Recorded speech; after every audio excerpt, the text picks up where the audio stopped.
না গোলাপ পাপড়ি বলিনি, আমার মায়াপুর তো শিখে আসা আমার। এর মধ্যে আলু যাচ্ছে, পনির, সয়াবিন। আচ্ছা, তো নমস্কার বন্ধুরা, আমি কিন্তু এখন চলে এসেছি হাসনাবাদ এবং জগন্নাথ ভেজ রেস্টুরেন্টে, যেখানে কিন্তু প্রভুর এখানে এসেছি। প্রভু নমস্কার। হরে কৃষ্ণ। হরে কৃষ্ণ, কেমন আছেন বলুন? ভালো আছি। আচ্ছা, আপনার এখানে বিরিয়ানি শুরু হচ্ছে কত থেকে? হাজামের বাটি 100 টাকা। আচ্ছা। আর 750 বাটি 70 টাকা। আচ্ছা, কেউ যদি বসে খায়? বসে গেলো একই দাম, তাই তো? ঠিক আছে, আমাদের তাহলে একটা 70 টাকার বিরিয়ানি দেবেন, ঠিক আছে? আচ্ছা আচ্ছা, সাধারণ ভক্তরা আসলে ঠিক যতটা কোয়ান্টিটি দেন আমাদের ঠিক ততটা দেবেন, ঠিক আছে? আচ্ছা আচ্ছা।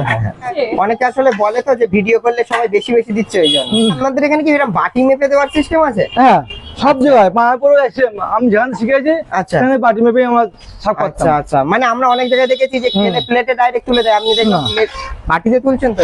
আচ্ছা প্রভু, কি যাচ্ছে একটু বলবেন? এর মধ্যে আলু যাচ্ছে, পনির, সয়াবিন। আচ্ছা, রাইস গেল, তাই? Rice rice. আচ্ছা আচ্ছা, এই যে মাখানোটা মেন। আচ্ছা, আমার এখানে পুরো সম্পূর্ণ পুরো গ্রিল আইটেম আছে। আর আপনার এখানে যে বিরিয়ানিটা পাওয়া যাচ্ছে এটা বসিরহাট কেন, টোটাল হাসনাবাদেও এরকম বিরিয়ানি পাওয়া যাবে না?